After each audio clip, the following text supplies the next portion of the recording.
നമ്മൾ കർക്കിടക മാസത്തിൽ ആരോഗ്യം വീണ്ടെടുക്കാനായിട്ട് നമ്മൾ മരുന്ന് കഞ്ഞി ഒക്കെ കഴിക്കും. മരുന്ന് കഞ്ഞി കഴിക്കാറുണ്ട്. അപ്പോൾ ഞാൻ ഈ പ്രാവശ്യം ആയുർവേദ കടയിലേക്ക് പോയപ്പോൾ ആ ഡോക്ടർ പറഞ്ഞു അവരുണ്ടാക്കണ പച്ചമരുന്ന്, പച്ചിലകളുടെ മരുന്ന് ഉണ്ടിയാക്കിയത് ഉണ്ട്, ഇത് ഓരോന്ന് വെച്ച് കഴിച്ചാൽ മതി, ആരോഗ്യം വീണ്ടെടുക്കുമെന്ന് പറഞ്ഞു. അപ്പോൾ ഞാനതൊരു പാക്കറ്റ് മേടിച്ചു. ഇതിൽ 7 എണ്ണമാണ് ഉള്ളത്. അപ്പോൾ നമുക്കത് ഒരെണ്ണെടുത്തിട്ട് ഞാൻ കാണിക്കാം. ഇത് കണ്ട, ഇതാണ് ആ ഉണ്ട. പച്ചില മരുന്നുകളുടെ ആണ്. അതിൻ്റെ കൂടെ കരിപ്പെട്ടി ചക്കരയും പിന്നെ നാളികേരമൊക്കെ ചേർത്തിട്ടുണ്ട്. ഇനി നമുക്കത് കഴിച്ച് നോക്കാം. ഇത് ഒരെണ്ണം ദിവസം വെച്ച് കഴിക്കാം.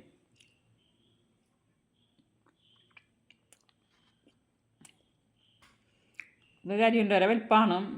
ഇത് ചെറിയൊരു കനപ്പുണ്ട്. ഇതിലും നൈസായിട്ടൊരു കനപ്പുണ്ട്.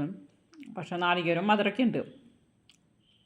അപ്പോൾ എല്ലാവരും ആയുർവേദ കടയിൽ ഇതേപോലെ കിട്ടുന്നുണ്ടെന്ന് വെച്ച് കഴിഞ്ഞാൽ മേടിച്ച് കഴിക്കാം.